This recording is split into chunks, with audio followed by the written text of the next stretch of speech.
तो बच्चों हमारा क्वेश्चन है calculate molality of 2.5 grams of ethanoic acid CH3COOH in 75 grams of benzene. मतलब देखो, एक होता है मोलैलिटी, एक होता है मोलैरिटी। मोलैरिटी में क्या होता है, हम लोग वॉल्यूम काउंट करते हैं, और मोलैलिटी में क्या होता है, हम लोग मास काउंट करते हैं। ठीक है, तो अब जैसा मैंने बताया कि हम लोग मास काउंट करते हैं, तो उसके लिए पहले क्या मोलर मास पता होना ज़रूरी है। किसका? सॉल्यूट का। ठीक है, एथेनोइक एसिड और बेंजीन को मिलाकर के जो सॉल्यूशन बनेगा उसमें से क्या है, एथेनोइक सॉल्यूट है, एंड जो बेंजीन है वो क्या है, सॉल्वेंट है। चलो हम इस न्यूमेरिकल को सॉल्व करते हैं। सबसे पहले हम क्या निकालेंगे, मोलर मास ऑफ CH3COOH। देखो CH3COOH याद रखना एथेनोइक एसिड है, एसिटिक एसिड भी बोलते हैं हम इसको। यहाँ पर कार्बन कितने हैं, 2, हाइड्रोजन कितने हैं, 4, और ऑक्सीजन कितने हैं, 2। ठीक है, तो इस फॉर्मूला को हम इस तरीके से लिख सकते हैं। कार्बन कितने नंबर पर आता है, 6 नंबर पे, 6 का डबल 12, और कार्बन है कितने टोटल, 2। ठीक है, हाइड्रोजन 1, टोटल कितने 4, प्लस ऑक्सीजन कितने नंबर पर आता है, 8 नंबर पर, 8 का डबल 16, है कितने 2। काउंट करते हैं, 24 प्लस 4 प्लस 32। ठीक है, तो ये टोटल कितना हो जाएगा, 60 grams mole inverse.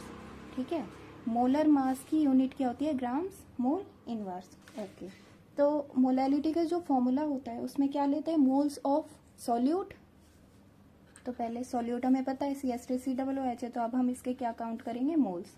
Moles of CH3COOH। ठीक है, अमाउंट कितना दिया हुआ है, 2.5 ग्राम्स, 2.5 ग्राम्स अपॉन में टोटल लेते हैं, molar mass 60 grams mole inverse. ठीक है, ग्राम से ग्राम्स कट गया, पॉइंट हटेगा, एक 0 यहाँ लगेगा। जब हम इनको कैलकुलेट करेंगे तो आगे जा करके हमारे पास आएगा मोल। ठीक है, ये मोल इनवर्स ऊपर जाएगा तो पॉजिटिव में हो जाएगा। ठीक है, अब मोलैलिटी के अंदर जो मास की बात की जाती है वो सॉल्वेंट के मास की बात की जाती है। तो सॉल्वेंट यहाँ पर क्या है, बेंजीन है, तो हम क्या निकालेंगे, mass of benzene, mass of benzene in KG में काउंट किया जाता है। ठीक है, हमें कितना दिया हुआ है अमाउंट, 75 ग्राम्स।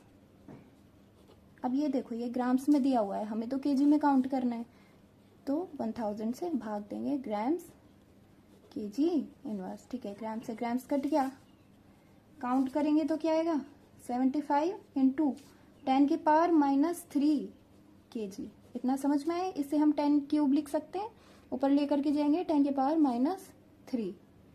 ओके देन, अब हम क्या करेंगे, लास्ट में जाकर के क्या काम बचा है, मोलैलिटी काउंट करना, मोलैलिटी ऑफ CH3COOH। ओके, तो पहले लिखेंगे moles of CH3COOH, moles of CH3COOH upon mass of solvent आता है, सॉल्वेंट क्या था, बेंजीन, तो हम लिखेंगे mass of benzene in KG में ही तो काउंट करते हैं। ठीक है, तो हम लिखेंगे ये वैल्यू 0.0417 मोल। ठीक है, mass of benzene in KG कितना आया था, 75 इंटू 10 की पावर -3 केजी।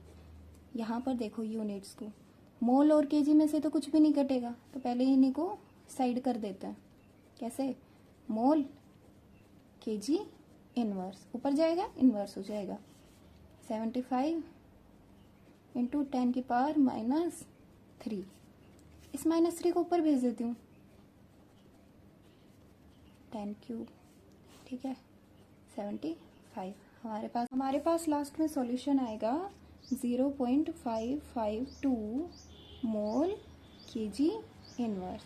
ठीक है, और ये हमारा हो गया आंसर। क्या निकला है, मोलैलिटी ऑफ CH3COOH।